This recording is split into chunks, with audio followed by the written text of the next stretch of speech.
그런데 이제 만약에 정말 이렇게 안고 갔을 경우에 이재명 정부의 국정 운영에 좀 부담이 되지 않을까요? 뭐 부담보다는 이제 균열이라고 할 수 있겠죠. 지금까지 이재명 대통령이 2달이 돼가는 국정 운영 과정 속에서 매우 잘한다. 좀 호평들이 많았어요. 예. 특히나 이제 민생을 챙긴다든지 국민 눈높이에 조금 더 신경 쓰기 위해서 국민 눈치만 보고 가는 그런 정권은 칭찬을 받아요.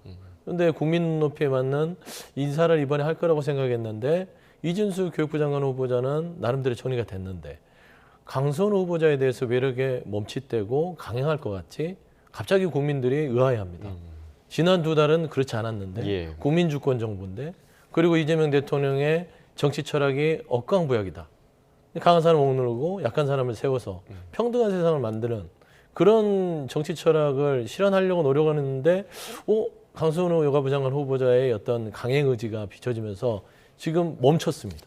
저는 그런 의미에서는 과연 우상호 정무수석이 이 임명의 배경에는 여당 지도부한테 물어봐라. 더 이상 여기서 얘기하는 거는 적절치 않다. 그러면 여당 지도부의 압박이 있지 않았을까라는 것을 알 수 있고 사실 여당 지도부가 이재명 정부의 성공을 위해서 올바른 선택을 했는가를 다시 돌아봐야 될 것 같아요. 저는 크게 2가지의 오해가 있습니다. 이거는 의원과 보좌진의 관계에 있어서의 갑질이 아니라 이제는 국민들은 갑에 대한 기준을 이 정부가 어떻게 생각하느냐, 집권 여당이 민주당이 어떻게 생각하느냐, 사회적 약자를 어떻게 대하냐는 기준이 되는 거예요. 그래서 그 기준에 과연 부합되는 태도인가. 두 번째는 현역 불패의 관행을 이해하려고 하는 겁니다. 그러면 국민들이 무슨 잘못이 있어도 이진숙 후보자는 교수 출신이니까 그냥 버리고 현역 의원은 내 식구니까 좀 잘못이어도 감싸고 이 의원 카르텔이 가는 것들이 맞느냐. 이 2가지를 민주당 지도부가 다 안고 가는 거.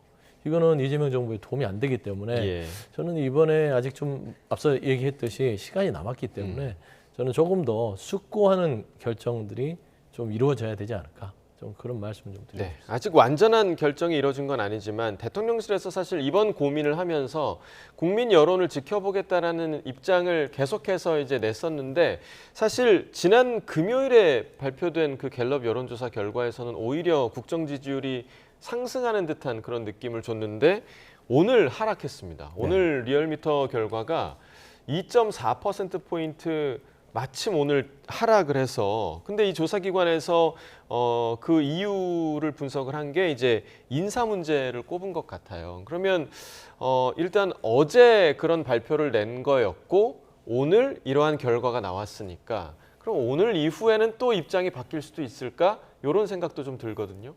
여론 향방에 촉각을 곤두세울 수밖에 없는 초기의 이 새 정부 입장에서는 당연히 이 여론조사 결과에 대해서 예민하게 받아들일 것으로 보입니다.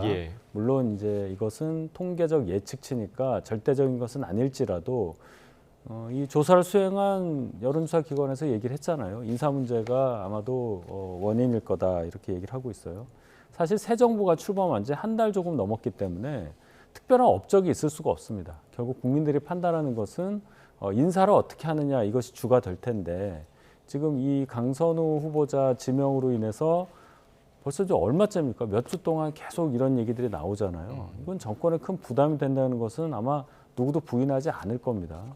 도대체 무엇 때문에 강선우 후보자에 대해서 결단을 내리지 않는지 저는 그 민주당이 결국 이제 이재명 대통령이 당선됐으니까 당은 당대로 가겠다는 생각을 하고 있지 않느냐 이런 생각도 해봐요. 결론적으로는. 그래서 이재명 대통령도 지금 마음대로 인사권을 행사하지 않나 이런 생각까지 들 정도로 그만큼 강선우 후보자에 대한 국민적인 반감이라든지 그 의혹의 깊이가 크다.